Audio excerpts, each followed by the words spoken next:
আমার রাজকুমার শাকিব খান হয়েছে, তো নাতির সঙ্গে দাদির যে একটা মধুর সম্পর্ক, অম্লমধুর না, একবার মধুরই বলা যায়।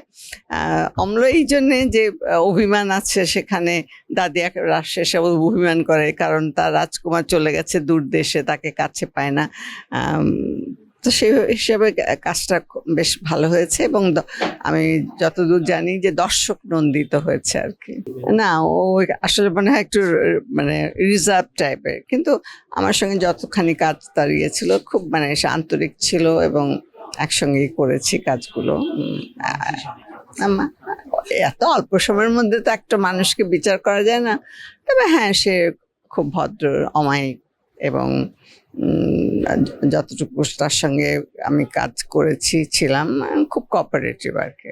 অন্যদের অভিনয়ের কথা আমি বলবো না, আমার যে কাজ আমি সেটুকু কতটুকু করতে পেরেছি, কতটুকু দর্শকের চাহিদা পূরণ করতে পেরেছি, সেটাই আমার জন্য যথেষ্ট।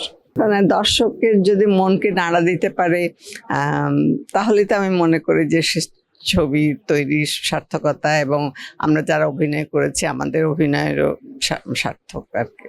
আমি গেছি একবারই বম্বেতে এবং সেখানে প্রথম 6 দিন পরে আবার 3 দিনের একটা গ্যাপ ছিল, চলে আসার কথা। তখন আমি বললাম যে তখন একদম পুরো করোনার সময় এবং যে স্টপ ওভার আছে কলকাতায়, সেখানেও কোনো খাবার পাওয়া যায় না, কিচ্ছু না। তো আমি বললাম যে না, আমার যাওয়া আসা কষ্ট হয়, এত জার্নি, আমি থাকতে চাই। তো ওরা আমাকে বলে অবশ্যই আপনি থেকে যান, অসুবিধা নেই।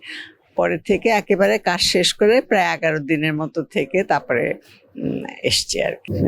একটা বিরাট প্ল্যাটফর্মে কাজও, কারণ তার পুরো জীবনটা মানে তুলে ধরার মতো যে চেষ্টা, এবং আমি বলবো যে স্যাম বেনেগাল একজন মানে খুব গুণী এবং তার আসলে যেভাবে উনি পুরো নিয়েছেন আর কি, কোনো জায়গাগুলো উনি বাদ দেন নেই আর কি। শেখ মুজিবুর রহমানের জীবনকালীন যে অল্প সময়ের জন্যই তো আমি বলবো যে আমরা তাকে পেয়েছি, কিন্তু সেই সময়টাকেই শুধু যে রাজনীতিবিদ যে মুজিবুর রহমান না, একটি জাতির উপকার না, একজন মানুষ যে শেখ মুজিবুর রহমান পুরো দিকটাই কভার করার চেষ্টা করেছে।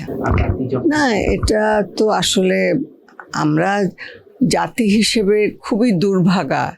কেমন যে একজন এত বড় একজন নেতা, শুধু তা না, তিনি যে একটা জাতির রূপকার বলা যায়, এবং যে মানুষটি তার নিজের জীবনের মানে অধিকাংশ কি পুরোটা জীবনই তার কেটেছে এই খালি আমাদের বাংলাদেশ মানুষের চিন্তা করে, এবং তার ব্যক্তিগত জীবনে যে সুখ শান্তি সেগুলোর কথা চিন্তা করেননি একবারও।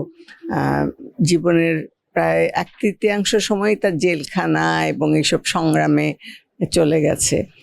সেই মহামানবকে আসলে এই অল্প সময়ের জন্য ধরে রাখা একটা বিরাট ব্যাপার আর কি, কষ্টের ব্যাপার এবং একটা বিরাট, আমি বলবো যে চেষ্টাও বলা যায়। তো মোটামুটি যতটুকু আমরা পেয়েছি ভালো। বয়স হয়েছে মানে মেঘে মেঘে অনেক বেলা হয়েছে, আমার বয়স এখন 81 বছর চলছে। তো আল্লাহর কাছে লাখ শুকর যে এখন আমি মানে ভালো আছি, মোটামুটি মনের দিক দিয়ে ভালো আছি। কাজ করি, নিজে সংসারের কাজও করি, আমার কাজের লোক নেই, এবং বাইরের যে কাজ আমার জীবনের আমি এখন যেটা পেশাও বলা যায়, এবং যেটা আমার জীবনেরই একটা অংশ, ঠিক অংশ না, আমার জীবনকেই ঘিরে রেখেছে যে কাজগুলো, আমার অভিনয়, সেটা নিয়ে মানে ব্যস্ত থাকতে চাই। কিন্তু আসলে আগের তো সেই শক্তিও নাই আর সেই ধৈর্যও নাই, তবুও চেষ্টা করি কিছু কাজ করার জন্য আর কি। না, দর্শকের যে আপনারা বাংলা ছবি, আমাদের দেশের যে ছবি, সে ছবি দেখবে, এটাই আর কি আমরা আশা করি আর কি।